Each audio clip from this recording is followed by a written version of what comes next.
Effendi Simbolon dan keluarga diancam dibunuh buntut komentarnya yang menyeret nama Jenderal Dudung. Terkait masalah Effendi Simbolon yang mengatakan TNI gerombolan berbuntut panjang. Pasalnya kemarin Effendi tengah menjalani sidang etik. Terlihat sejumlah pimpinan MKD DPR di ruang sidang etik, yakni Wakil Ketua MKD DPR Habibur Rahman dan Wakil Ketua MKD DPR Trimedia Panjaitan. Effendi juga hadir di ruangan. Dalam konferensi pers, Effendi mengatakan tak ada niatnya untuk membuat stigma TNI itu gerombolan. Effendi juga menyampaikan terkait dengan viralnya kasus ini, ia dan keluarganya mendapatkan ancaman pembunuhan. Pada saat rekan wartawan bertanya apakah ada intimidasi dan ancaman yang ia terima dari WhatsApp, Effendi Simbolon sudah mencoba menghubungi Jenderal Dudung, namun sampai saat ini masih belum ada jawaban.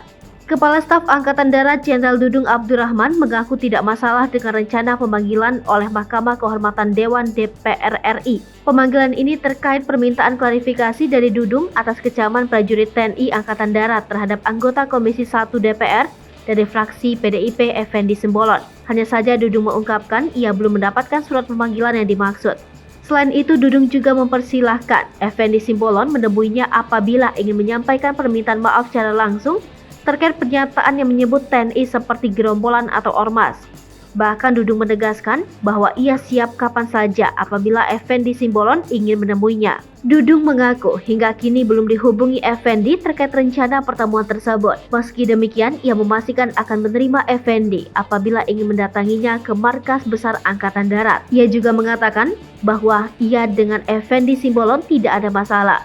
Bahkan Dudung mengaku mengenal baik sosok Effendi. Sebelumnya, Wakil Ketua MKD DPR RI Habibur Rahman mengusulkan pemanggilan Kasat Dudung untuk dimintai klarifikasi soal berbagai video dari prajurit yang mengecam pernyataan Effendi. Diketahui, Effendi Simbolon menuai banyak kecaman karena pernyataannya yang menyebut TNI seperti gerombolan dan organisasi masyarakat.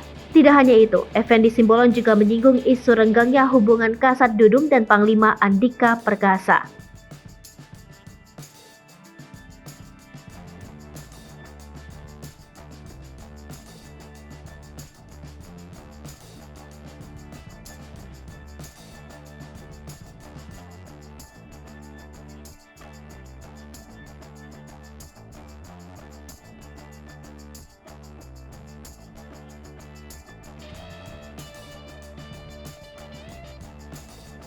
Hai pemirsa Sri Popo TV, jangan lupa komen, like, dan subscribe, serta tonton terus berita-berita terupdate lainnya ya.